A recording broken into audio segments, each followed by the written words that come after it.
Let's go with guys और Krebs cycle प्यारी सी। ठीक है, तो हमने गाइस देखा था यहाँ पिछले इसमें कि ग्लूकोज से हमारे पास ग्लाइकोलिसिस करके मिला पायरुवेट जो हमारे पास डिहाइड्रोजनेज के साथ मिल गया। ठीक है, जब एसिटाइल डिहाइड्रोजनेज के साथ मिल गया तो हमने बनाया यहाँ पर एसिटाइल कोएंजाइम। ठीक है, कोएंजाइम बनाया, फिर इसके साथ हमने डाला था, बहुत कुछ डाला था, NAD डाला था, याद होगा आपको। एसिटाइल कोएंजाइम बन गया फिर इसके बाद। ठीक है, ये इसके साथ मिलके ये बन गया इन फॉर्म ऑफ CO2 जो है वो क्या हो गया, रिलीज हो गया, वो एक गैस है। क्योंकि पायरुवेट जो था वो 3 कार्बन था, एसिटाइल कोएंजाइम जो है वो है 2 कार्बन। एक कार्बन कहाँ गया, वो CO2 उड़ गया। ठीक है, तो देखो अभी हमारे पास एक्सोलो एसिटिक एसिड है, ऑक्सोलो। ठीक है, ऑक्सोलो एसिटिक एसिड जो है हमारे पास वो है हमारे पास 5 कार्बन, ये है 2 कार्बन है। ज़्यादा नहीं बोल दिया कुछ, वही तो बोला। हाँ, ये है 4 कार्बन, ये है 2 कार्बन, इसको प्लस कर दिया, ये बन गया सिट्रेट 6 कार्बन।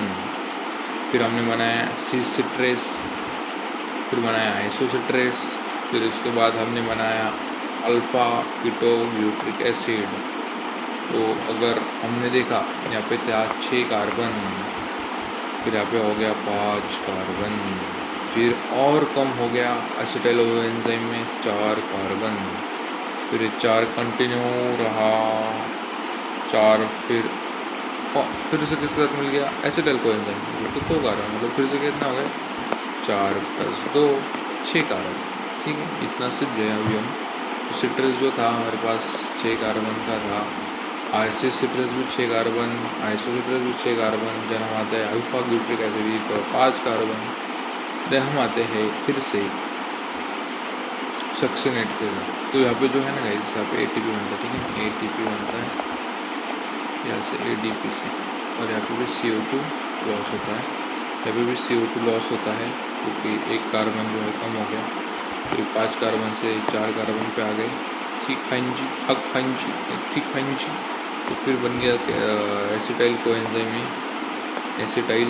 ठीक है, कोएंजाइम में कोएंजाइम A से याद रखना है ATP।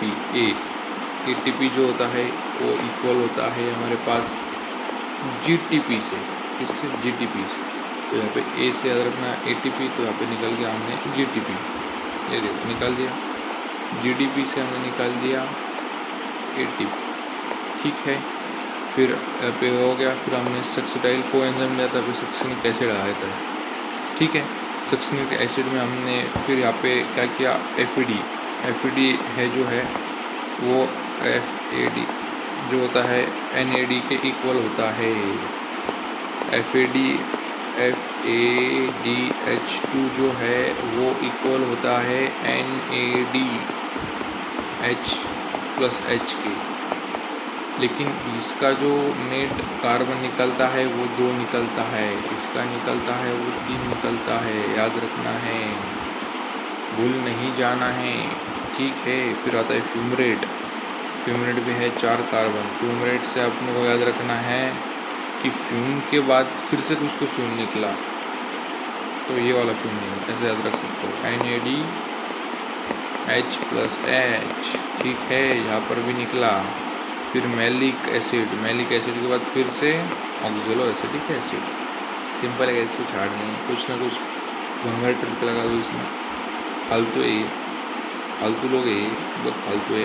ठीक है ना, कुछ दम नहीं इनमें। इसे भी आगे याद रख लेना, यहाँ पे याद रख लेना, यहाँ पे मतलब CO2 निकाल देना। सिर्फ ATP CO2 निकला, यहाँ पे CO2 निकाल लो। अब मत निकालो क्योंकि 4 में थोड़ी CO2 निकलेगा। देखो यहाँ से कम हुआ, यहाँ पे 6 था, यहाँ पे भी 6 था, यहाँ पे भी 6 था, तो यहाँ पे 5 हुआ, तो यहाँ पे CO2 हमने निकाल दिया। यहाँ से 5 और कुछ करना, 5 से इस यहाँ पे 4 हुआ, फिर हमने यहाँ पे CO2 निकाल दिया। ठीक है, फिर 4 ही रहा, तो उसमें तो कुछ नहीं। तो वैसे याद रखना A से ATP GTP। तो सक्सिनिक के साथ भी हमने निकाला था FAD। अगर GDP निकला जो कि ATP के साथ रहता है, तो यहाँ पे NAD के साथ रहता है, वो क्यों नहीं निकलेगा, बराबर है नहीं। तो ये भी निकल गया FAD। तो FAD निकलने के बाद NAD ने सोचा मैं क्यों नहीं निकलूँ, मैं तो इसके साथ ही रहता हूँ, तो इस बात में लगे से निकल गया succinic acid, then fumarate acid, then malic acid. तो thank you for watching the video guys. अगर मज़ा आया हो तो लाइक कर देना, सब्सक्राइब कर देना। Bye bye.